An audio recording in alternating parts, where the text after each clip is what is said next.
சொல்லுங்க sir. Madam உங்ககிட்ட பர்சனலா ஒரு விஷயம் சொல்லணும்னு தோணுச்சு, அதனாலதான் மேடம் போன் பண்ணேன். சொல்லுங்க.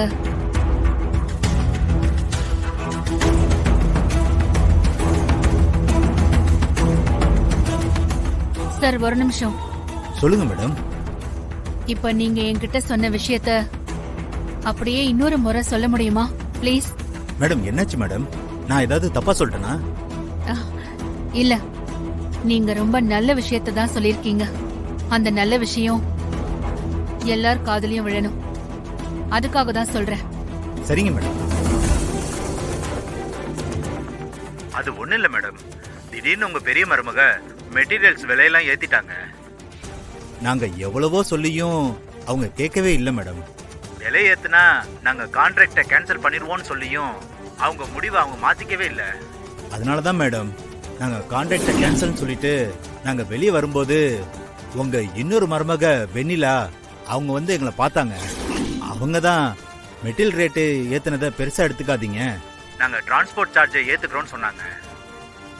இதுக்கு முன்னாடி எப்படி பிசினஸ் பண்ணிக்கிட்டு இருந்தீங்களோ அதை அப்படியே கண்டினியூ பண்ணுங்கன்னு ரெக்வஸ்ட் பண்ணி கேட்டாங்க. அவங்க கொடுத்த நம்பிக்கையில தான் மறுபடியும் ஆர்டர் கொடுக்கலான்னு முடிவு பண்ணிருக்கோம். இதெல்லாம் உங்ககிட்ட நான் எதுக்கு சொல்றேன்னா, உங்களை மாதிரி நம்பிக்கையோட பிசினஸ் பண்றதுக்கு சரியான ஆளு வெண்ணிலா மேடம் தான். நடந்த இந்த விஷயம் உங்க காதுக்கு வராம போயிடக்கூடாதுன்னு தான் நானே உங்களுக்கு கால் பண்ணேன். மேடம் பிசினஸ்ல உங்களோட அடுத்த வாரிசு வெண்ணிலா மேடம் தான். இதை மட்டும் நீங்க எப்பவும் மறந்துடாதீங்க மேடம். நான் வைக்கிறேன் மேடம்.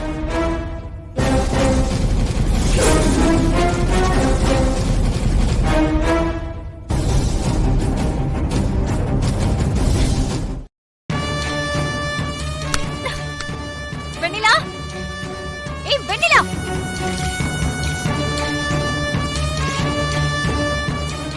என்னக்கா? ஏண்டி உன் மனசுல என்ன நினைச்சிட்டு இருக்க? என்ன பார்த்தா ஜோக்கர் மாதிரி தெரியுதா? என்னாச்சுக்கா? ஏன் இப்படி சத்தம் போடுற? என்னது நான் சத்தம் போடுறேனா? நீ செஞ்ச காரியத்துக்கு இந்நேரம் வேற ஒரு ஆளா இருந்தா உனக்கு கொன்னே போட்டுப்பாங்க. ஏங்கா இப்படி எல்லாம் பேசுற? அப்படி நான் என்ன தப்பு பண்ணிட்டேன்? செய்யறதெல்லாம் சைலண்டா செஞ்சுட்டு இப்ப ஒன்னும் தெரியாத மாதிரி என்னைய கேக்குறியா? அக்கா முதல்ல கத்துறத நிறுத்து.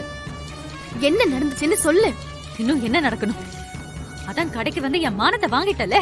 நான் என்ன பண்ணேன்? முதல் நாளே என்ன எல்லாரும் முன்னாடியும் மன்னிப்பு கேட்க வச்சுட்டல, அது போதாதா?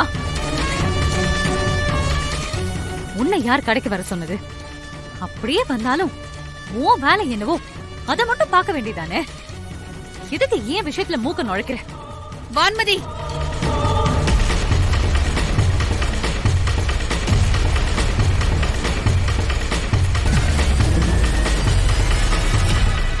அவகிட்ட ஏன் சத்தம் போட்டுட்டு இருக்க? தப்பு செஞ்சது நீ, அதுக்காக தான் நான் உன்னை மன்னிப்பு கேட்க சொன்னேன்.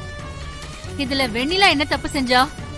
தெரியும், நீங்க இவளுக்கு தான் சப்போர்ட் பண்ணுவீங்கன்னு எனக்கு நல்லாவே தெரியும். இவ அமைதியா இருந்திருந்தா நான் அப்படி அவமானப்பட வேண்டிய அவசியமே இருந்திருக்காது. வான்மதி, நீ மறுபடியும் தப்பு தான் பண்ணிட்டு இருக்க. வெண்ணிலா மட்டும் அவங்கள கன்வின்ஸ் பண்ணலனா இத்தனை நாள் நான் நேர்மையா கஷ்டப்பட்டு சம்பாதிச்சு வச்சிருந்த நல்ல பேரும், நம்ம கடை மேல மத்தவங்க வச்சிருந்த மதிப்பு மரியாதை எல்லாமே ஒட்டு மொத்தமா போயிருக்கும். உன்னோட ஈகோவால என்னோட சாம்ராஜ்யமே சரிஞ்சு போயிருக்கும். உன்னையும் நம்ம குடும்ப கௌரவத்தையும் காப்பாத்தின வெண்ணிலாவுக்கு நீ நன்றி தான் சொல்லணும். அதை விட்டுட்டு அவ ஏதோ தப்பு செஞ்ச மாதிரி கத்திட்டு இருக்க. தப்பு இவ பேர்ல இல்ல அண்ணாமல, தப்பு செஞ்சது நீதான். இவகிட்ட இவ்வளவு பெரிய பொறுப்பு ஒப்படைக்கும் போதே நான் வேண்டான்னு சொன்னேன். என் பேச்ச நீ கேக்கல. இப்ப இவ்வளவு குத்தம் சொல்லி என்ன பிரயோஜனம்? என்ன பண்ண சொல்றீங்க? இப்ப கூட ஒண்ணும் கெட்டு போகல. இவள உனக்கு அசிஸ்டண்டா வச்சுக்கோ, வேலை கத்துக்கட்டும். கடையில மத்தவங்க கூட சேர்ந்து வேலை பார்த்தாதான் எங்க எப்படி நடந்துக்கணும்ன்ற அனுபவம் இவளுக்கு கிடைக்கும். அதுக்கப்புறம் அவங்கவங்க நடந்துக்கிறத பொறுத்து முடிவெடுத்துக்கலாம். அக்கா, வெண்ணிலாவும் சின்ன பொண்ணு தானே, அவளுக்கு இருக்கிற பக்குவமோ நிதானமோ இவளுக்கு ஏன் இல்லாம போச்சு? இதத்தானே நான் ஆரம்பத்துல இருந்து சொல்லிட்டு இருக்கேன். ஒன்னாலையும் தனியா பிசினஸ் கவனிச்சுக்க முடியல. பேசாம பொறுப்ப வெண்ணிலா கிட்ட ஒப்படைச்சிடு.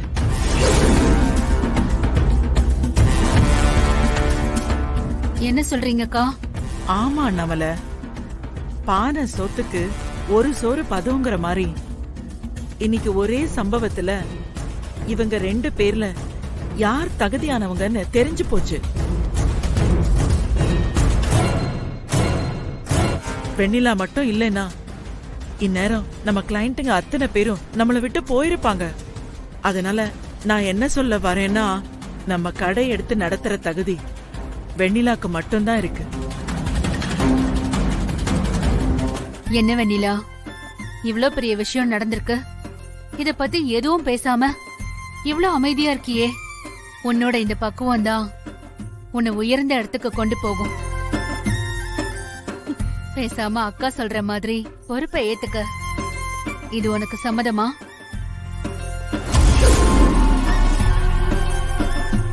அத்தை, எனக்கு எந்த பொறுப்பும் வேண்டாம் அத்தை. உங்களுக்கு ஒரு நல்ல மருமகளாவும் இவருக்கு நல்ல மனைவியாவும் இருக்கிறதும் தான் எனக்கு சந்தோஷம். உன்னோட இந்த நல்ல மனசுக்கு நீ நல்லா இருப்பமா. நீ வருத்தப்படாத வான்மதி, நீயும் நல்லவதான். ஆனா உன்கிட்ட வேகம் இருக்கிற அளவுக்கு விவேகம் இல்ல.